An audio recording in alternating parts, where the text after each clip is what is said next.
I've got a personal question for you, but we're going to put it on the feed because I've noticed since I'm doing live streams and a lot of all the teaching workshops online, I've noticed over the past few weeks that I'm getting jaw tension.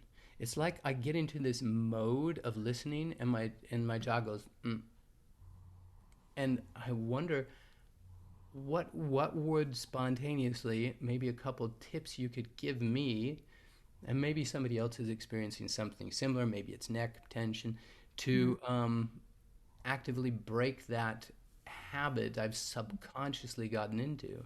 Mm. Well, the first thing I'd look at is your posture, and are you seated? Yes, I'm seated Yeah, too much, yeah. I believe. So I would say a lot of it's probably to do with you leaning in, with your enthusiasm and passion and wanting to communicate. You're leaning in, and that's possibly having an impact on your neck and then Hmm. hence your jaw. So you might want to consider standing. I'm standing. Yeah, I noticed that, and it doesn't look like you're standing, but it's one of the things plan to do when I get to is build into the space that I work in. There's the ability to stand up and also a little bit more distance ability. It's not always possible just because of lighting and Sure. and things, but that's on my list. So that's fascinating. I'm gonna try and maybe get a desk that's higher, so I'm Like standing. more postural than anything. Yeah. Yeah, and I work a lot with students, but yeah, it's close up right now, and I can change that, of course. But if I stand up to work on breathing or ribs or something, then my head's gone. So Yeah. I still Yep. do it with my private clients. They know, but I can't really do that so well in a live stream or an online workshop. I actually have a desk that goes up and down, so I can lower it if I need to, if I want to sit. So when I do my hypnotherapy sessions, I sit for those ones. Brilliant. But when I'm doing everything else, I'm standing. All right, thank you. Thank you for that tip. I'm sure there are other people out there that will find that useful as well. Especially most of us are going to be working remotely more and more, even after the Yeah, pandemic situation, I imagine. So we do have to find new solutions. we do.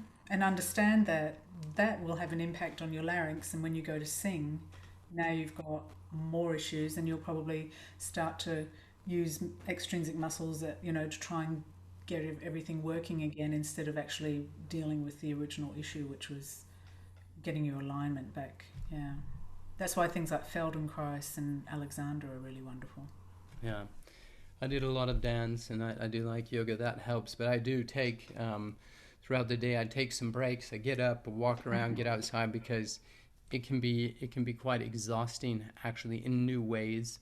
And I Mm. think we have to learn how to cope and deal with that as well. But everybody's dealing with that, right? Not just singers.